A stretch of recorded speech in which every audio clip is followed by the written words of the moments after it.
பேரன்பு கொண்ட பெரியவர்களே, அருமை தாய்மார்களே, சின்னஞ்சனார்களே, வருங்கால வாலிப கண்மணிகளே, அரிய பெருமக்கள் அத்தவர்களுக்கும் எங்களுடைய நாங்கள் வீரா வில்லிசைக்குழு சார்பாக நன்றியும் நன்றிகளின் வணக்கத்தையும் முதற்கண் சமர்ப்பணம் தெரிவித்துக் கொண்டு மணிக்கட்டி பொட்டல் நகரத்தில் இருந்து அருள்பாலித்துக் கொண்டிருக்கக்கூடிய அருள்மிகு முத்தீஸ்வரர் முத்தாரம்மனுடைய திருக்கோவில் கொடைவிழா நல்லபடியாக நடைபெற்றுக் கொண்டிருக்கின்றது. இந்த கொடைவிழா நிகழ்ச்சிகளே சின்ன சிறியர்களாக நாங்கள் வில்லிசை நிகழ்ச்சி நிகழ்த்துவதற்காக வந்திருக்கின்றோம். நாங்கள் நிகழ்த்தக்கூடிய இந்த வில்லிசை நிகழ்ச்சிகளே சொல் குற்றம் இருக்கலாம், பொருள் குற்றங்கள் இருக்கலாம், தாள குற்றங்கள் இருக்கலாம், நேர குற்றங்கள் இருக்கலாம். மற்றும் ராக குற்றங்கள், வசன குற்றங்கள், இப்படி எந்த விதமான குற்றங்கள் இருந்தாலும் சரிதான். தாங்களுடைய குழந்தைகள் ஒரு தவறு செய்து விட்டதை ஆனால் அந்த தவறினை தாங்கள் எவ்வாறு பொறுத்து மன்னித்து அழைப்பீர்களோ அதுபோன்று எங்களுடைய குற்றங்கள் அத்தனையும் பொறுத்து எங்களுக்கு நல்லபடியாக ஆக்கமும் ஊக்கமும் தருமாறு பெரியவர்களுடைய பாதத்தை தொட்டு வேண்டி விரும்பி கேட்டுக்கொண்டு பெரியவர்களுடைய விருப்பத்திற்கிணங்க முதலாகவே சாஸ்தாவில் பிறந்த கதையினை வில்லிசிமோடு சமர்ப்பணம் செய்கின்றோம்.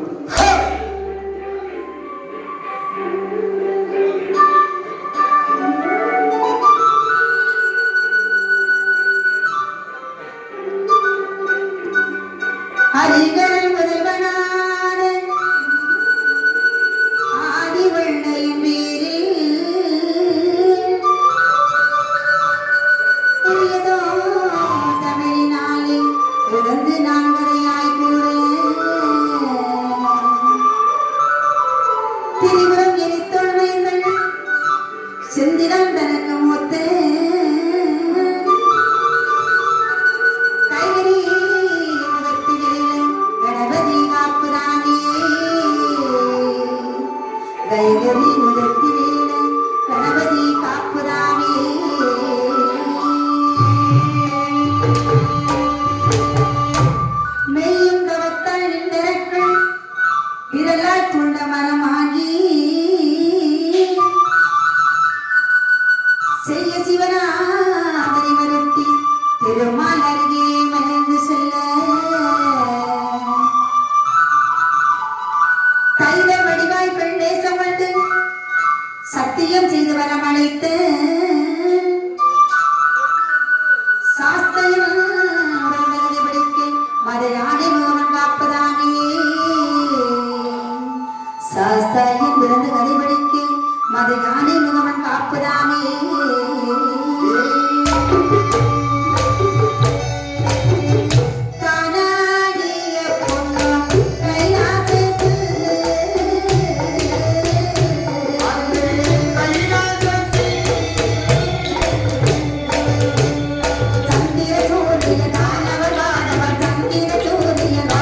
தோன்றிய பொன்னுமல்லி கைலாசம் வரையில் தனது இடதுபக்கத்தில் உமா மகேஸ்வரி அமர்ந்திருக்கு மற்றும் 33 தேவர்கள் 48 ரிஷிமார்கள் சங்கத்தானம் சமைத்தார்கள். தானவர்கள் வானவர்கள் செம்பொருடர் கிணநாதர்கள் சித்த வித்யாதரர் வைசாசனர்கள் இவர்கள் அனைவரும் பிடிச்சிருந்து கொண்டு இருக்கிறார்கள்.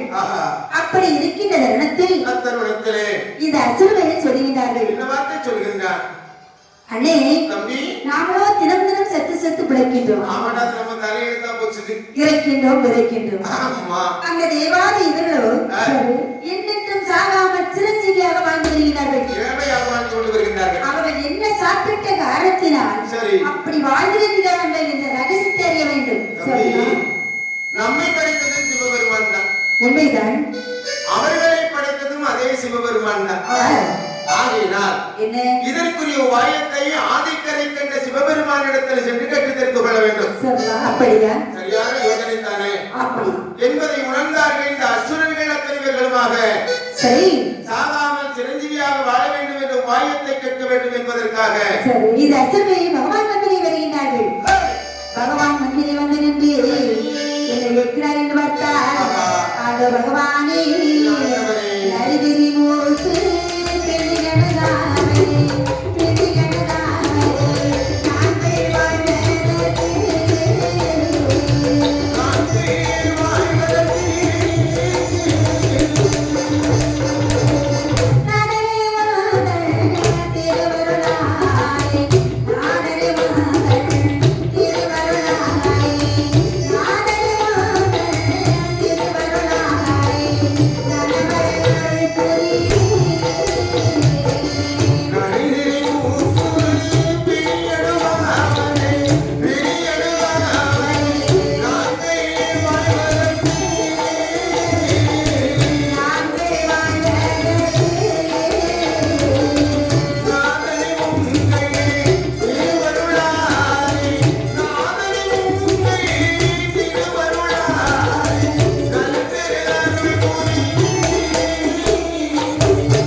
நாங்களோ தினம்தான் செத்து செத்து பிழைக்கின்றோம். ஆமா, அந்த தேவாதியர்களோ நிறைய திரை மோப்பு பிணி சாக்கள் இவைகள் அணுகாமல் எண்ணற்ற சிரஞ்சீவியாக வாழ்ந்து வருகிறார்கள். அவர்கள் என்ன சாப்பிட்ட காரணத்தினால் அப்படி வாழ்ந்து வருகிறார்கள் என்ற ரகசியத்தை அறிய வந்துள்ளோம். அந்த தேவாதி தேவர்களோ என்னென்றைக்கும் சிரஞ்சீவியாக இளமையாக இருக்கிறார்கள். ஆனால் சாகா அமிர்தமாக தேவ அமிர்தத்தை அவர்கள் அறிந்தினார்கள். ஆகையினால் என்று போல் என்றும் நிரந்தரமாகவே வாழ்ந்து கொண்டு வருகின்றார்கள். அந்த தேவ அமிர்தத்தை நீங்களே சாப்பிட்டீர்களே, ஆனால் அவர்களை போன்று நீங்கள் இளமையாக சிரஞ்சீவியாக என்றென்றைக்கும் அழகான முறையில் வாழ்ந்து கொண்டு வரலாம். என்னப்பா அந்த தேவ அமிர்தமானது எங்கே சென்றால் கிடைக்கும்? திருப்பார் கடலில் வந்து அந்த கடலை நீங்கள் கூழாக்க கிடைத்தீர்களே, ஆனால் நிச்சயமாக உங்களுக்கு தேவ அமிர்தம் கீழே கிடைக்கும். நாங்கள் தனித்து சென்று அமிர்தம் விளைந்தால் கடை முடியுமா சுவாமி? அதோ அமர்ந்து கொண்டிருக்கிறார்கள் நம்முடைய தேவாதி தேவர்கள். இந்த தேவாதி தேவர்களை நீங்கள் உடன் அழைத்து சென்றீர்களே, ஆனால் வெற்றி உங்களுக்கு வெகு சுலபமாக கையில கிடைக்கும். தேவாதிகள் எங்களுக்கு என்னென்ன பகையாளியாக இருக்கின்றார்கள். அதனால இப்ப நமக்கு என்னடா, நாங்கள் போய் அழைத்தால் வருவார்களா? ஏன் சிரிக்கின்றீர்கள்? அதாவது என்ன? நமக்கு காரியத்திலே கதை நடக்க வேண்டும், வெற்றி கிடைக்க வேண்டும். அப்படி ஒரு எண்ணம் உண்டுமையானால் அவர்கள் பகைவர்களாக இருந்தாலும் அவர்களை உறவாடி நம் பக்கத்திலே வைத்துக் கொள்ள வேண்டும். ஆபத்துக்கு பாவம் இல்லை. சரிதான். நமக்கு காரியம் இல்ல, கழுதியா இருந்தாலும் காலை கட்டியா பிடிச்சுக்கிடணும். அது கழுதைன்னு தெரிஞ்ச பிறகு ஏன் பிடிக்கிறது தெரியுங்களா? நமக்கு வெற்றி வேண்டுமே, ரெண்டு உத கொடுக்கதான் செய்யும், வாங்கிக்கிடணும். ஆகையினால இந்த தேவாதி தேவர்களை நீங்கள் நாடி செல்வதில் எந்த விதமான ஒரு தவறும் கிடையாது. அப்படியாகட்டும் என்று சொல்லி பகவான் சொல்லி கேட்ட அந்த அசுரர்கள் தேவனுக்கு வருகிறார்கள். தம்பி வணக்கம். வராதவங்க இன்னைக்கு புதுசா வந்திருக்கீங்களே, என்ன விஷயம், என்ன சமாச்சாரம்? அதான் புதுசா வந்திருக்கோங்க. திடீர்னு எங்க பக்கம் நீங்க சாயம் போட்டீங்க. இதற்காக உங்களை நாடி வந்தோம் என்றால் தேவர்களே திருப்பார்களில் சென்று அமர்வடைய வேண்டும். அதற்காகவே நீங்கள் எங்களுக்கு ஒத்துழைப்பு கொடுக்க வேண்டும். என்ன உங்களுக்கு உதவி வேண்டும் எங்களை நாடி வந்திருக்கீங்க. உங்களுக்கு உதவியாக நாங்கள் இந்த தருணத்தில் வருவது உண்டுமையானா அதனால எங்களுக்கு என்ன பிரயோஜனம் கிடைக்க போகுது? உங்களுக்கு என்ன வேணும்னு கேக்குறீங்க? எந்த காசுக்கும் பிரயோஜனம் கிடையாது. அதாவது என்ன கதை நடக்கக்கூடிய நேரம், காரியம் நடக்கக்கூடிய நேரம். சரிதான். ஆகையினால உங்களுக்கு நான் உதவிக்கு வர வேண்டுமையானால் ஆனால் எங்களுக்கு அதில் சரி பகுதியாக கண்டிப்பாக தெரிவீர்களா? அங்க என்ன பண்ணாலும் சரி உங்களுக்கு சரி வந்து தெரியும். அப்படியே ஆகட்டுமப்பா. அப்படியே சம்மதித்தார்கள் தேவாதி தேவர்கள். அப்படி சம்மதம் கொண்டு அசுவே தேவியை எடுத்துக்கொண்டு திருப்பார் கடற்கு வருகிறார்கள். திருப்பார் கடலில் வந்து எப்படி அமலம் வருகிறார்கள் என்று பார்த்தால் அப்படியே இருக்கையில் அசுரர்களோ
தம்பி சமுத்திரத்தை பார்த்தா தண்ணி கட்டின தூரம் வரைக்கும் வெள்ளக்காடாக தெரிஞ்சுக்கிட்டு இருக்குது. எங்க பார்த்தாலும் தண்ணி சமுத்திரத்துல அப்படியே தெரிஞ்சுக்கிட்டு இருக்குது. நாமெல்லாம் அமிர்தம் கிடையாது சொன்ன உடனே அவசரப்பட்டு கடகடான்னு வீசின கையும் வெறும் கையுமா ஓடி வந்தா சும்மா வந்தா நடையா வந்து இங்க வந்து நிக்கிறான். எப்படி இந்த கடலை கடைய போகிறோம்? தேவர்களுக்கு தெரியுமல்லவா? ஆமா ஐயா தேவர்களே, திருப்பார் கடலுக்கு அமுதமணி வந்திருக்கோம். சரி. பெருங்கையும் நீசகையுமா வந்திருக்கோம். நீங்க அவசர புத்திகாரங்க. கடகடன்னு ஓடி வந்துட்டீங்க. நீ நிதானமா வந்து செய்யக்கூடிய கதைய இப்ப கடகடன்னு ஓடி வந்தீங்கன்னா ஏதாவது செய்ய முடியுமா, சாதிக்க முடியுமா? ஒரு கதையை நடத்த முடியாது. ஆகையினாலே இந்த தேவாதி தேவர்கள் அத்தனை பேர்களுமாக சிவாய நிலை சிவபொருளை மனதிற்குள் நினைத்தார்கள். அந்த ஓம் நமச்சிவாய ஓம்காரமாகிய பிரணவ பொருள் மந்திரத்தை நினைக்கக்கூடிய தருணத்திலே அந்த அலைகடலானது ஆழி என்று சொல்லக்கூடிய கடலை தாயாக சமைக்கின்றார். ஒரு பாத்திரமாக பாவித்தார்கள். மகேந்திரனை வரை வட்டாகவும் இழுத்து பிடித்து கடின பார்த்தீங்களா? வாசிகின்னு சொல்லக்கூடிய பாம்பை கயிறாகவும் மலை சரிந்து விடாமல் இருப்பதற்காக சட்டத்தை சில்லாக சூரியனை குடையாகவும் கொண்டு அசுரேல் ஒரு பக்கம் தேவர்கள் மறுபக்கம் இரு தரத்தாரத்தை எடுத்து கலையின் நேரத்தில் எங்க நிலை பிறந்தது. அதாவது என்ன முதலாகவே தேவாதி தேவுக்கள் பங்காகவே சரிதான். தேவ அமிர்தமானது தேவாதி தேவர்களுடைய வசம்தான் வந்து பிறக்கின்றது. உண்மைதான். இதையெல்லாம் எதிர் வரிசையில் நின்று பார்த்துக்கிட்டு நிற்கிறார். திரு திரு திரு திரு குரு மூர்க்க குணம் கொண்ட அசுரர்கள் கண்டார்கள்.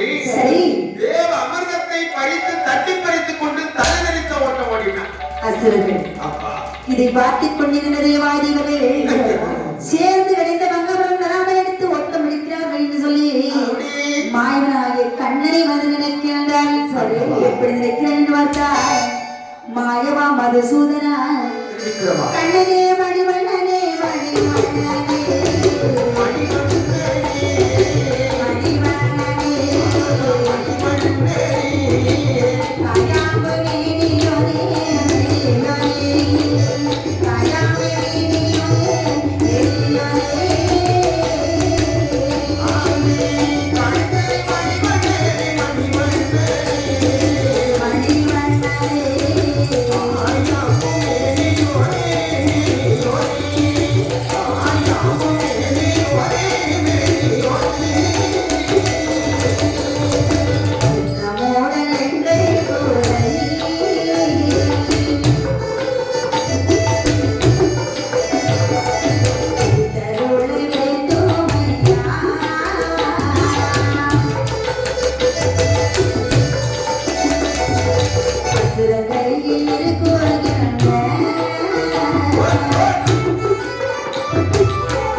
மாயவனாகிய கண்ணனை மனதில் நினைக்கின்றார். சர்வபாகியமா மதுசூதனா அவர் பாண்டவனாதிரட்சகம் திருவிக்கிரமா வாசுதேவா சேர்ந்து கிடைத்த அவர்களுக்கு பங்கவதம் தராமல் எடுத்து ஓட்டம் அடிக்கிறார்கள் என்று சொல்லி மாயவனை மனதில் நினைக்க மாயவன் நினைக்கின்றார். இந்த அவலவாதி யாருக்கு சொந்தப்பட்டது? தேவாதி எவர்களுக்கு சொந்தமானதல்லவா? இந்த அவலவாதி யாருடைய கையில் இருக்கின்றது? மூர்க்க பணம் படைத்த அசுரன் கையில் இருந்து கொண்டிருக்கிறது. இந்த அவலத்தை எப்படியே போய் கேட்க தருவானா? சாதாரணமாக யாரும் கொடுக்க மாட்டாங்க. உண்மைதான். ஆனால் இந்த அரக்கர் குணம் என்று சொன்னாலே சரி, இரக்கம் கெட்டவனைத்தான் அரக்கர் என்று சொல்லுவான். ஆமா, அவனுக்கு இரக்கமே இருக்காது. மூர்க்க குணம் படைத்தவன். சரி, நாட்டம் என்று சொன்னால் என்ன, மனம் என்று சொன்னால் என்ன என்பது அவனுக்கு தெரியவே தெரியாது. ஆமா, நல்லது கெட்டது இதுதான் இப்படித்தான் அப்படிக்கக்கூடிய விவரத்தை சொன்னால் அவனுக்கு புரியவே புரியாது. அப்படி கொல்லாத மூர்க்க குணம் படைத்த அசுரன் கையிலே இருக்கக்கூடிய தேவ அமிர்தத்தை உடனே கேட்டா தன்னால கொடுத்துருவானா? முதலாம் கொடுப்பானே தவிர அமிர்தத்தை கையில் தர மாட்டான். ஆள வச்சுதான் அடிப்பானே தவிர நாம நினைத்த கதை மாதிரி அமிர்தத்தை நம்ம கையில கொடுக்க மாட்டான். ஆகையினாலே இந்த கொல்லாத அசுரன் மூர்க்க குணம் படைத்த அரக்கன் கையில் இருக்கக்கூடிய அந்த தேவ அமிர்தத்தை அவர்களுக்கு தெரியாமல் அவர்களிடத்தில் இருந்து பறிக்க வேண்டும். அப்படி என்றால் இந்த அசுரன் மயங்க வேண்டும் என்றால் இரண்டு உள்ளத்து மயங்குவான். ஒன்று மது, இன்னொன்று மாது. மதுன்னு சொன்னாலே அப்படி போட்ட உடனே கரைக்கிக்கல தெரியும். மாது என்றால் பார்த்த உடனே அப்படி கரைக்கிக்கல தெரியும். மாது என்றால் பெண். சிக்கலான ஒரு விஷயமாக இருந்தாலும் கூட சரி, ஒரு சின்ன பெண் மனதில் நினைத்து விட்டாலே அந்த காரியத்தை சிரித்தே மயக்கிடுவார். உண்மைதான். பெரிய சாம்ராஜ்யமாக இருந்தாலும் சரி, ஒரு குமரி பொண்ணு மனசு வச்சுட்டா கண்ணை வச்சுட்டான்னு காலிகளை கொண்டு வந்துருவா கணப்பொழுது. இப்படியாக குணம் படைத்த ஒரு கன்னி பெண்ணாக வடிவெடுப்போமையானால் சரி, அரக்கன் கையில் இருக்கக்கூடிய தேவ அமிர்தத்தை தந்திரமாக தட்டி பறித்து விடலாம். அப்படியானால் இந்த அசுரனை வைக்க வேண்டும் என்று சொன்னால் ஒரு பெண்ணாக சமைய வேண்டும். அதுதான் சரி. அப்படி நினைத்து இந்த மாயமாகிய கண்ணன் அசுரனை வைக்க வேண்டும் என்று சொல்லி இந்த ஓரத்தோடு வருகிறேன் பார்த்தான். கண்ணன் ஒரு மோகினி போல் பாரா, கண்ணன் ஒரு மோகினி போல் பாரா, கருதிய துரரிடம் போரா, கருதிய துரரிடம் போரா. கண்ணன் ஒரு மோகினி போலா, கண்ணன் ஒரு மோகினி போலா, அவள் கருதிய துரரிடம் போரா, வாய்வள் கருதிய துரரிடம் போரா. கருதிய தேவனுக்கே கொடுத்தா, கருதிய தேவனுக்கே கொடுத்தா, அதை பாட்டிலே கதவழி எடுத்தா, அதை பாட்டிலே கதவழி எடுத்தா.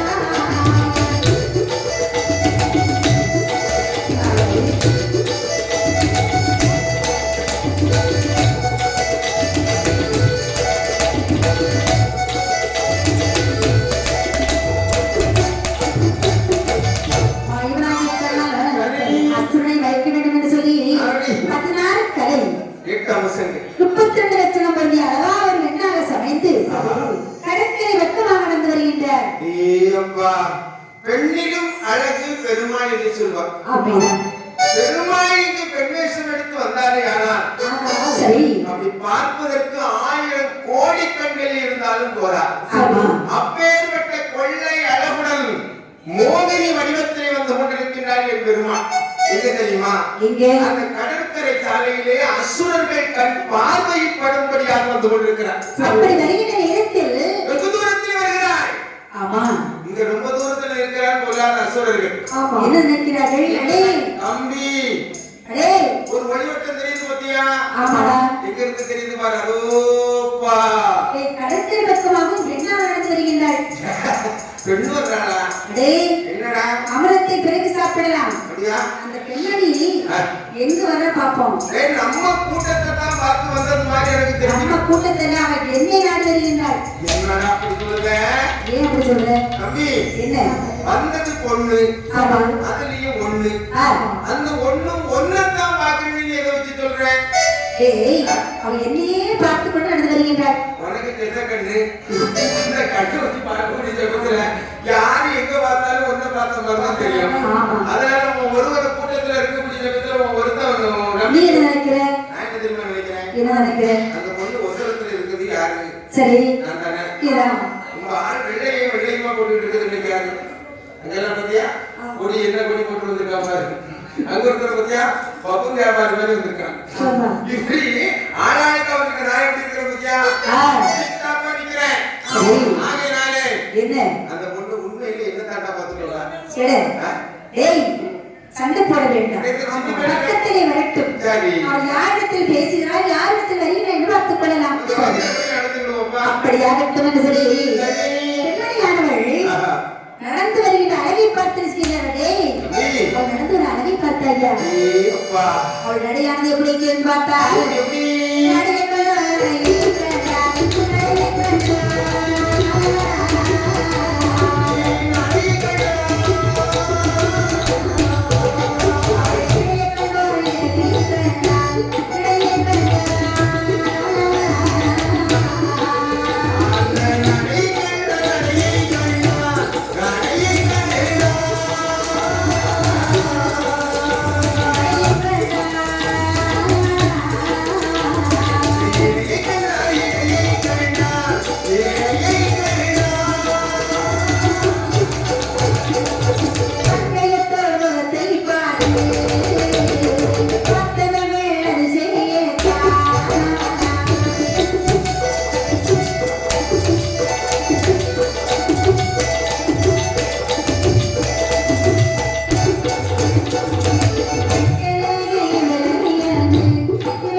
இடை உடுக்கின் போன்ற இடை. அந்த பெருமாள் நடந்து வரக்கூடிய சமயத்துல சரிதான். அண்ணன் நடை நடந்து சின்ன இடை குலுக்கி ஆசாரமாக கைகளிட்டு மின்னலிட்ட பார்வையிலே மோகினி வடிவத்தில் வந்து கொண்டிருக்கின்றார். சரிதான். இப்படி வரக்கூடிய சமயத்துல அந்த அரக்கர்கள் இருக்காங்க பாத்தீங்களா, நடையை கண்டவர்கள் நடையை மட்டும்தான் கண்டார்கள், இடையை கண்டவர்கள் இடையை மட்டும்தான் கண்டார்கள், உடையை கண்டவன் உடையை மட்டுமே கண்டான், கண்ணை கண்டவன் கண்ணை கண்டான், நெற்றி அழகை கண்டவன் நெற்றி அழகை மட்டும்தான் கண்டாரே தவிர மோகினி ரூபத்தில் இருக்கக்கூடிய பெருமாளை யாரும் முழுசா பார்க்கல, பார்க்கவும் முடியாது. அப்பேற்பட்ட மாய மோகினி நடந்து நடந்து நடந்து நடந்து அசுரன் பக்கத்தில் நெருங்கியாச்சு. அந்த பெண்மணியானவை கேட்கின்றார், அசுரர்களே அம்மா கூட்டமாக ரெண்டு சண்டை போட்டு கொண்டிருக்கின்றதற்காகவும் உங்களை பார்த்த உடனே நாங்கள் இரு தரத்தாருமாக சேர்ந்து அதோடைய திருப்பால் கடலையை கூடாது கிடைந்தெடுத்தோம். அதில் பிறந்தது தேவ அமிர்தம். அதை பங்கு வைத்து சாப்பிடக்கூடிய சமயத்தில் எங்க கூட்டத்துக்கு முன்னாடி ஒரு சின்ன சிக்கல் கட்டை பிரச்சனையுமா வந்துகிட்டு இருக்குது. அதனால யாருக்கு எப்படி எவ்வளவு கொடுக்கக்கூடிய ஒரு சின்ன சிந்தனை யோசனை அப்படி திரு முடிச்சுட்டு நிக்கிறோம். நீங்க வராது நிக்கிறீங்க. பங்குக்கு சண்டை போடுறீங்க இல்லையா? அப்படி எல்லாம் ஒண்ணு கிடையாது. யாருக்கு எப்படி என்ன கொடுக்கலாம், யாரு கொடுக்கலாம், முன்னாடி நின்னவருக்கு அப்படின்னா முன்னாடி அந்த மாதிரி யோசனை குழப்பத்தில் இருக்கும். அப்பா என் மீது உங்களுக்கு நம்பிக்கை இருக்கா? பரிபூரண நம்பிக்கை உண்டு. பார்த்தது நம்பிக்கை வந்து விட்டதா? நம்பிக்கை இருக்கான்னு கேட்டோட நம்பித்தானே ஆக வேண்டியிருக்கு. என் மீது நம்பிக்கை இருந்தால் அந்த அமிர்தத்தை என் கையில் கொடுத்தால் உங்களுக்கு நான் பங்கிட்டு தருகிறேன். நல்லா இருக்குதுடா கதை.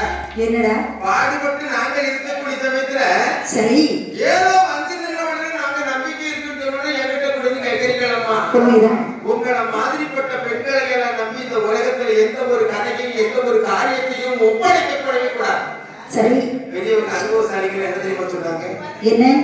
படியின மனிதை வதைத்திடும் பச்சை நாவியை நம்பலாம், படி நமக்கென வழி வதைத்திடும் வயதினோர் நீரையை கூட நம்பிடலாம், கொடுமத குடமன வளர்த்திடு குஞ்சரத்தையும் நம்பிடலாம், குலுங்க பேச்சு நகைத்திடும் சிறு குமரத்தம்மையும் நம்பிடலாம், கடையிலே கபமெழுதி விட்ட கணக்கர் நம்மையும் நம்பிடலாம், காக்கை போல் வெளி வாக்கிடு கூடி காணியாளனை கூட நம்பிடலாம்.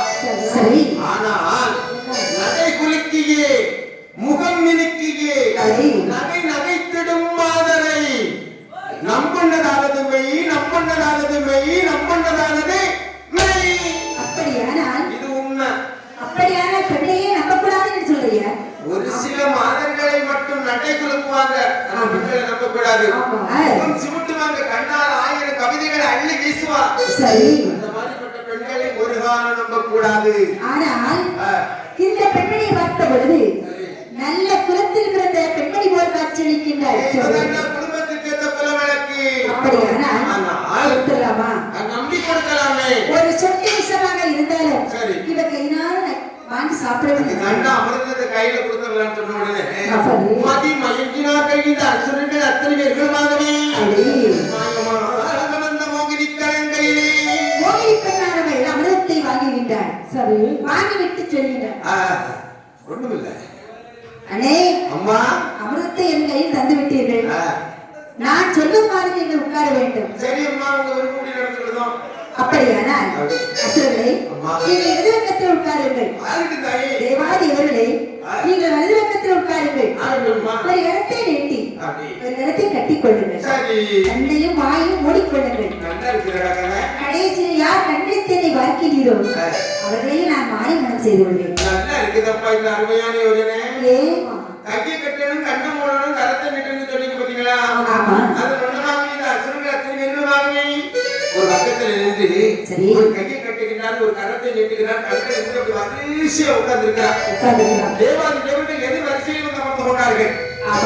பெருமாள் மாயவன் ஆதி நாராயண பரம்பரை நினைக்கின்றார். சரி அமரவாதி தேவனுக்கு சொல்லப்பட்டது. கண்டிப்பாக ஆகையினால் தேவாதி தேவர்களுக்கு தான் கொடுக்க வேண்டும். தேவர் வரிசையாக வகித்துக் கொடுக்கின்றார். அந்த தேவாதி தேவர்களுடைய வரிசை முடிந்தது, அமரதமம் இருந்தது. மாயமாக வந்த கண்ணமரமாத்மா மாயமாகவே வரைந்து செல்கின்றார். இப்படி இருக்க அசுர கூட்டத்தில் ஒருவர் இருப்பாங்களா? கல்ல ஒருவன் சொல்கின்றார், தம்பி என்னடா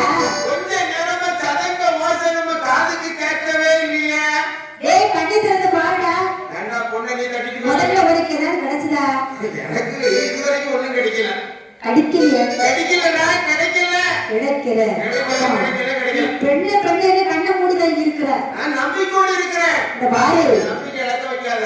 டேய் கண்ணு திறந்து பாருடா அமிர்தத்தையும் காணும் அந்த பெண்ணையும் காணும் அத்தனை வெகுளமாக கண்களை திறந்து பார்க்கக்கூடிய அந்த அருமையான தருணத்தினே சரி அமிர்தத்தையும் காணும் தேவாதி தேவர்கள் தேவ அமிர்தத்தை அருந்துவதை கண்டார்கள். அசுரன் சொல்கிறான் டேய் தேவாதி அவர்களே இவளுடைய பாகம் அமிர்தம் எங்கே இருக்குதடா எங்கே இருக்கிறதா? எங்கே இருக்குதடா எங்கே இருக்கிறதா? அந்த பாடு முன்னமே இந்த கண்ணே வாடா அந்த பாடு முன்னமே இந்த கண்ணே வாடா எங்களுடைய பாவம் அமிர்தம் எங்கே இருக்கிறதா?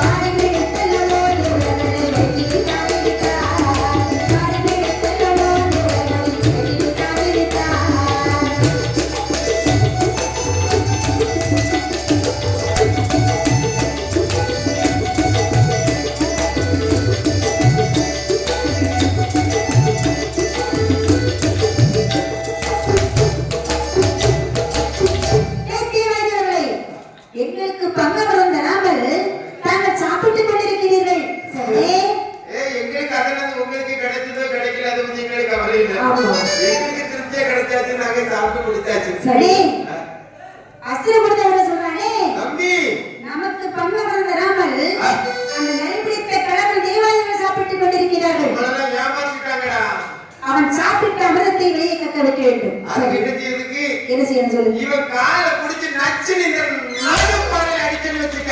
ஆமாங்க குரான் அந்த எச்சில் அமிர்தத்தை எடுத்து இவன் சாப்பிடணும்னு நீ சொல்லுவான். நக்கி சாப்பிடு டேய், எச்சில் அமிர்தத்தை சாப்பிடுவதில் என்னடா பிரயோஜனம் இருக்கிறது? அதானே ஆகையினாலே ஆற்றில் வந்தது இந்த அசுரர்கள் அத்திரிகளுக்கு வாங்கவே சரி அடி அடி என்று தேவாதிகளை துன்புறுத்துகின்றார்கள் அடியார் சித்திரவதைப்பட்டார்கள். அந்த அடி தடி பொறுக்க முடியாத தேவாதிவர்கள் அத்தனை வெகுளமாக மீண்டும் ஆய்வதை அது நினைக்க திக்கற்றவர்களுக்கு தெய்வமே துணை என்று சொல்லுவார்கள். உண்மைதான் நம்பினார் கெடுவதில்லை, இது 4 முறை தீர்ப்பு. சரி ஆபத் பாந்தவன் அநாத ரட்சகன் துணை நமக்கு நிச்சயம் ஒன்றுமையானால் நினைக்க அப்படியே. மாயவன் நினைக்கின்றார் எப்படி அம்மா?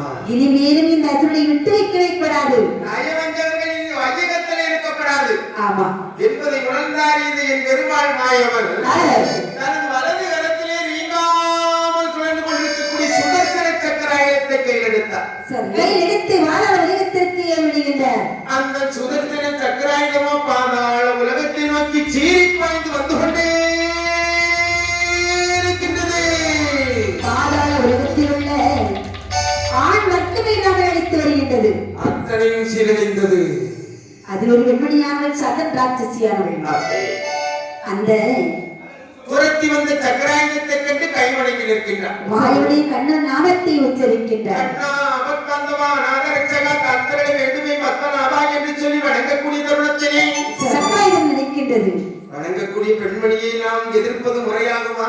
முறையாகாது ஒரு காலம் நம்மை அல்லவா அவயம் அவயம் என்று சொல்கின்றார். ஆமா.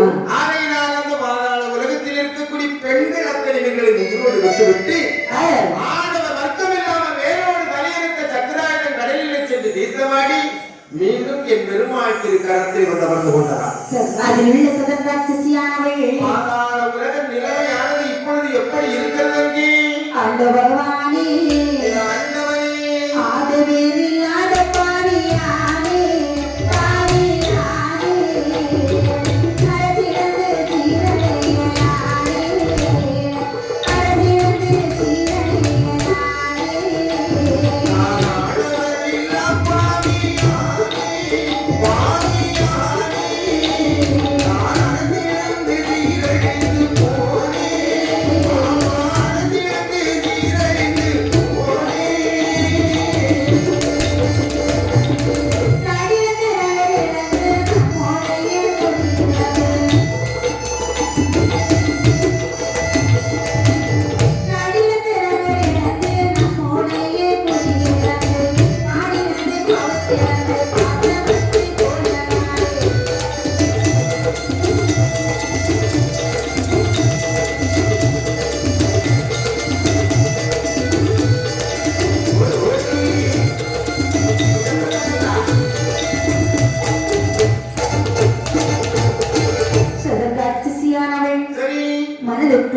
ஆனால் ஆதிகரிக்கிற பகவான் நினைத்தவர் என்று பார்த்தால் அந்த பகவானை எவ்வளவு சீரும் சிறப்புமாக இருந்த பாதாள உலகமானது அதற்கு மேல் நாம் அடித்து போய்விட்டதே பகவான்.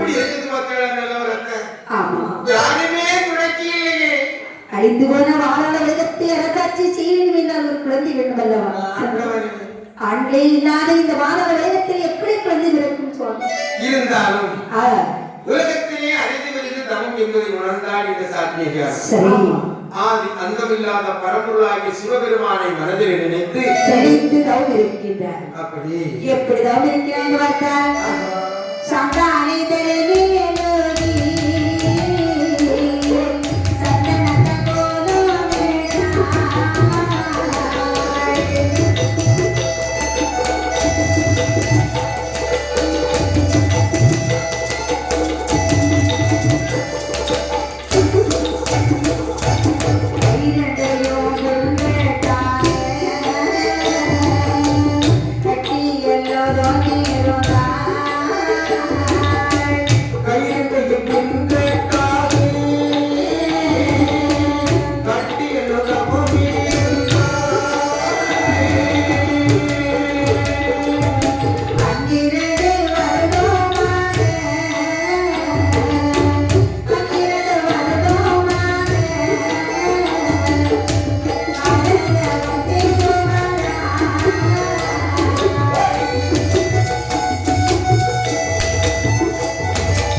இதெல்லாம் எதற்காக தெரியுமா? எதற்காகவும் பாதாள உலகத்தை அறுதிவாரம் செய்வதற்கு ஒரு கைக்குழந்தை பாக்கிய வேண்டும் என்பதற்காக. சரியா? இப்படி ஒன்றில்ல இரண்டல்ல, சரி, 12 ஆண்டு காலமாகவே அடிக்கிற காற்றை ஆதாரமாக உட்கொண்டால் அல்லும் பகலும் 60 நாழிகையும் ஆதி அந்தமில்லாத பரம்பொருளாக சிவபெருமானை மனதில் நினைத்து பொருள் மந்திரமாகிய ஓம் நமச்சிவாய மந்திரத்தை மட்டும் உட்பொருளாக சொல்லிக் கொண்டிருக்கக்கூடிய தருணத்திலே சாத்விகியினுடைய தவ வலிமையானது முக்தி நிலையை அடைந்தது. சரி, பகவான் அறிய உணர்ந்து கொண்டார். அந்த சாத்விகியினுடைய தவ வலிமை முன்பிலே காட்சி தருகின்றார். பக்தியில் சிறந்தவளே சுவாமி, 12 ஆண்டு காலங்கள் என்னை நினைத்து கடுமையான விரதத்தை மேற்கொண்டீர்கள் அல்லவா? எதற்காக இந்த தவத்தை செய்தீர்கள் சுவாமி? அணிந்து போன பாதாள உலகத்தை அரசாட்சி செய்வதற்கு ஒரு குழந்தை வேண்டும் சுவாமி. அதற்காகவே உங்களை நோக்கி தவம் இருந்தேன். பக்தி சிகாமணியே சுவாமி, நீங்கள் செய்த தவ வலிமை நேரம் எப்படிப்பட்டது தெரியுமா? எப்படிப்பட்டது? நல்ல சுபமங்கலமான தினத்திலே தவத்தை மேற்கொண்டீர்கள். ஆமா, வரத்தை கேட்கக்கூடிய நேரம் எப்படி தெரியுமா இருக்குது? பாருங்க, ஆகாயத்திலே ஆதவன் மறைய போய் அண்டி சென்று வேளையிலே ஒரு வரத்தை கேட்கின்றீர்கள். இத்தருணத்தில் நான் உங்களுக்கு மகளுக்கு வரம் தருவது உண்டுமேயானால் பிறக்கக்கூடிய புத்திரன் இருக்கிறான் பார்த்தீங்களா? எப்படி இருக்கும்? நல்ல குழந்தையா பிறக்க மாட்டான். மூர்க்க குணம் கொண்ட அசுர பிள்ளையாகத்தான் பிறப்பான். ஆகையினால் இன்று ஒரு இரவு மட்டும் கழியட்டும். அருணசந்தி உதயத்திலே வந்து நீங்கள் நம்மை தரிசனம் செய்வது உண்டுமையானால் நினைத்த வண்ணமாக அழகான ஆண் பிள்ளைக்கு அமர்ந்தோ சுவாமி. கொஞ்சம் பொறுக்கணும் சுவாமி. முடியவே முடியாது. தாங்களை எந்த நேரத்தில் பார்த்தீரோ அந்த நேரத்திலே ஒரு ஆண் குழந்தைக்கு வரம் ஆக வேண்டும் என்று கடும் தவம் இருந்தேன். ஆகையினால் ஒரு ஆண் குழந்தைக்கு வரத்தை தந்துவிட்டு அப்பா சென்று விட்டு சுவாமி. ராட்சசி பார்த்தீங்களா?